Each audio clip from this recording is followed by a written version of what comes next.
Welcome back to more Cake Yes Mom Badass Edible Art. I'm your girl Jelena, and today's another 2-Minute Tuesday. Here are 4 simple steps that you can follow to make sure that you get nice and smooth buttercream consistency on your cakes. Number 1, you want to make sure that your buttercream is nice and smooth and fluffy and spectacular with no lumps. So make sure you mix it really well. Consistency of your buttercream is super important. That is the first step. You can find several tutorials on YouTube for how people make their buttercream nice and smooth. You can even find mine on my YouTube channel. Numero dos. Number 2, the second one. We on number 2. Putting on a crumb coat. That is very important when you want a nice, smooth buttercream finish. Why? Why, you ask? Well, first, what is a crumb coat? Because maybe you don't even know, and that's okay. So let me tell you what a crumb coat is. Crumb coating your cake is basically having a nice thin layer. Okay, I have to do this because some of you will put the thickest layer ever. A thin layer of buttercream on your cake, so that way it'll hold in all of those crumbs that are coming off your cake. And we want to hold all those crumbs in, so when you put the final coat on, there's no crumbs in that final coat. That it's nice and smooth and looks really super pretty. What crumbs can do to your buttercream is it can cause disruption, and we don't like disruption in our buttercream. Okay, in the final buttercream you don't want disruption, so hold in those crumbs because it can lead to air bubbles, making your cake not look as clean and tidy. It can also lead to making your cake probably start to crack a little bit because it's a disruption in your buttercream. So then it'll just start there. You ever seen the beginning of Ice Age, how the freaking squirrel puts an acorn in the ice and it's like, oh, it's just an acorn in the ice, and then it splits, and then it splits more and keeps splitting, and then by the time you know it, we have separate continents.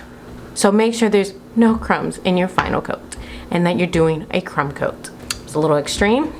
Number 3, numero tres, uno, dos, tres, un, deux, trois. You want to make sure you are chilling your cake. I know you guys have heard of the expression crumb coat and chill, right? I know y'all know what that expression is. It's a big deal. That's why it became so popular, because you want to crumb coat your cake, and then after you crumb coat it, you want to pop that bad boy in the fridge or freezer, whatever your preference is, and chill it to the touch. Chill to the touch, meaning when you touch your cake that there is no buttercream on your finger, where it will hold in all these crumbs, and then that way you don't have to worry when you get to step number 4. And number 4, the finale. You want to go ahead and do a final coat of buttercream. Now when you start off, just slather buttercream up on your cake. Don't worry about smoothing it. And then you go ahead and scrape it real good. Don't be afraid of it. It's just buttercream and cake. We can just redo the whole thing if anything. Just scrape it off. Clean off your scraper. This is a pet peeve of mine. Clean off the scraper of all the buttercream, because if you don't, what ends up happening is whatever buttercream that's on here or on your spatula that you're about to retouch the cake with, it's just gonna go back on your cake. It's just gonna go back on your cake. It's just gonna go back on your cake. So then you're gonna be sitting there forever trying to figure out why you can't get this buttercream nice and smooth.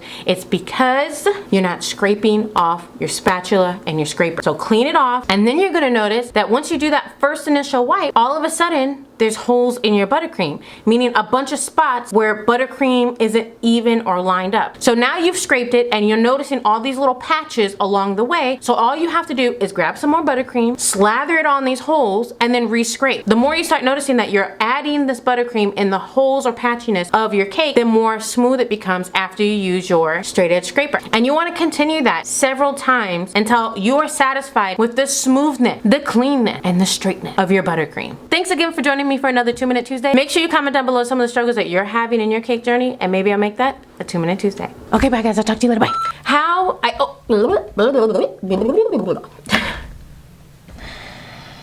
Okay. How can I form the question? I don't know. I can't read my notes because this is what my child did to my paper. I have my eyes are just itching. Thanks for joining. All right.